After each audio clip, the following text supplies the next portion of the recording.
30 Pieces of Heart Advice by Longchen Rabjam. From his great clouds of prayers arising through wisdom, which permeates the dimension of reality completely, and through the sunrays of compassion, amṛta falls down unceasingly onto the field of students, ripening the offshoots of the three kāyas. I bow down at the feet of the lama, who protects as the embodiment of the three jewels. Though I entered the sacred lineage of accomplishment through the power of my prayers, due to my lack of effort, my life has turned out meaningless and is now vanishing. I had wanted to act in an honest manner, but now I am in despair and have seen many like me. Out of renunciation, I composed these 30 pieces of heart advice. 1. Kyeho. Drawing a large following by employing a variety of methods, although we accumulate the right facilities to establish a monastery, this will become a field of dispute, causing attachment. To remain alone is my heart advice. 2. Performing village rites, like taming demons of dead children and the living, peddling our qualities as merchandise amidst the people. Out of attachment to food and wealth, we get carried away by the demons of the mind. To tame one's own mind is my heart advice. 3. By gathering donations from the poor as if imposing taxes, we can erect large statues and distribute offerings on a vast scale. But even though this is to support virtuous goals, we instigate others to commit negative actions. To keep one's mind virtuous is my heart advice. 4. Teaching others Dharma out of a desire for greatness and maintaining a retinue of important and humble people through skilled methods. A mind involved with this is the source of pride. To have few aspirations is my heart advice. 5. Were we to offer 100 valuable things accumulated through wrong livelihood, based on conducting business, taking interest, deception, and so on, we might attempt to be virtuous, but instead give rise to the 8 worldly dharmas. To meditate on renunciation is my heart advice. 6. Through taking on responsibility, bearing witness, enforcing the law, and so on, we reconcile people in their disputes, thinking this benefits them, but still, aversion and attachment arise. To be without hope and fear is my heart advice. 7. To have subordinates, wealth, a retinue, good fortune and fame spreading through the whole world. At the time of death, all this is of no benefit. To be diligent in one's practice is my heart advice. 8. Even though caretakers, attendants, people in charge, and cooks constitute the lifeblood of a monastery, entertaining dualistic perception is the cause for strife. To give up such chores is my heart advice. 9. To carry whatever we think necessary to the cave, statues, offerings, texts, cooking utensils, and the like, all hastily gathered together leads to suffering and dispute. To be frugal is my heart advice. 10. Pointing out faults to a short-tempered retinue, in these degenerate times, even with the wish to benefit, gives rise to negative states of mind. To speak peacefully is my heart advice. 11. Giving advice with a wish to benefit and without self-interest, or lovingly pointing out someone's hidden faults, we might be honest, but still it creates heartache.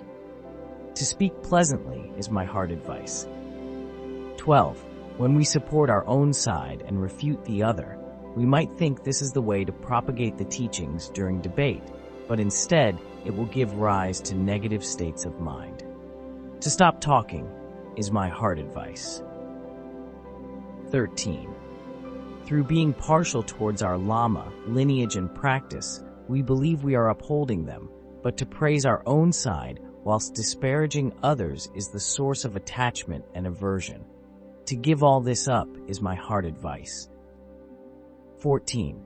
After differentiating and examining the teachings we have studied, we find faults in the teachings of others and might believe this to be wisdom, but through this we accrue negative deeds. To train in pure view is my heart advice. 15.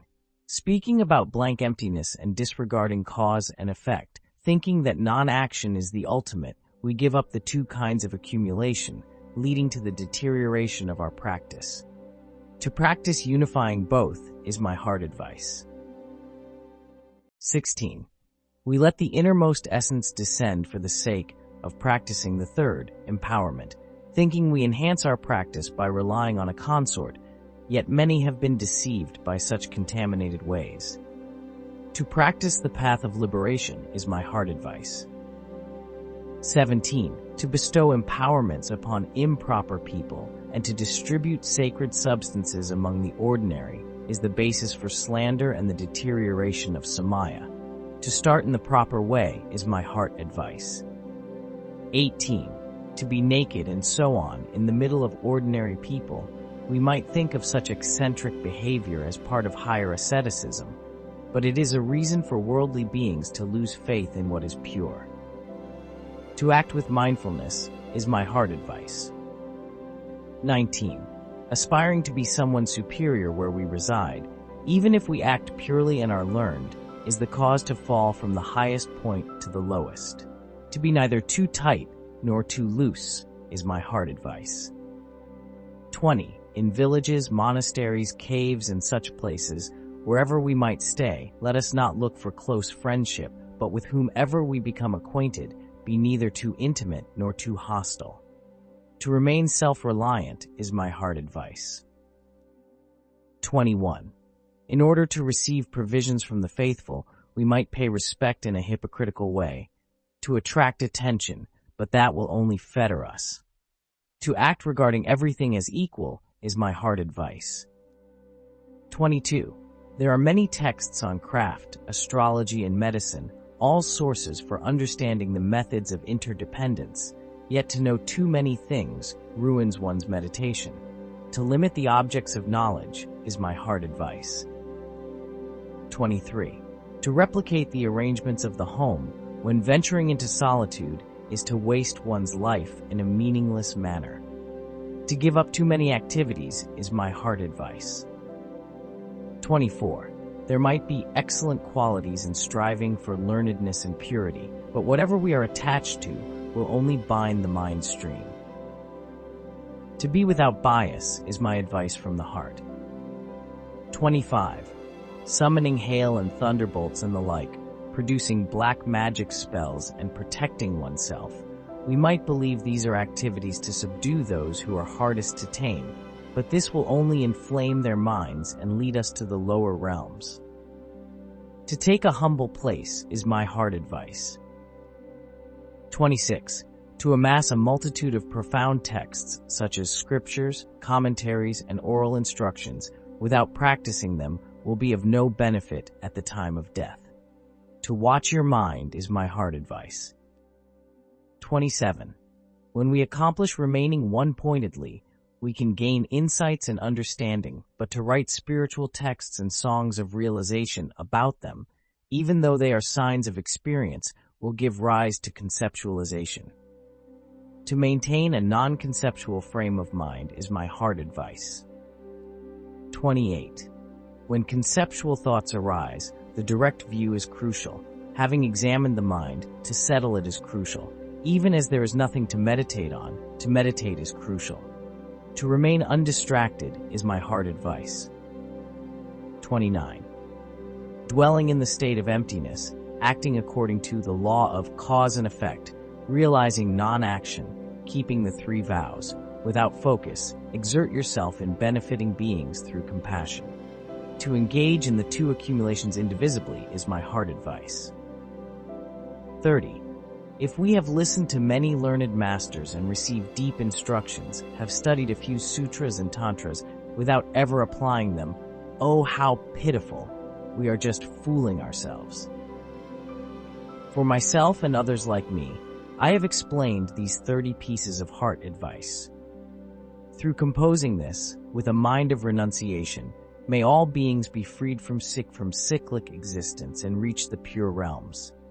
May I emulate the conduct of the victors of the 3 times, their heirs and the great rishis, so that I may become their foremost heir. Motivated by a slight sense of renunciation, I, Tsultrim Lodro, compose these 30 pieces of heart advice. May all be auspicious. Translated by Daniela Hartman and edited by Judith Amțis, Jacqueline Bourbon, and Monsieur Fifi Grey Whiskers, 2014.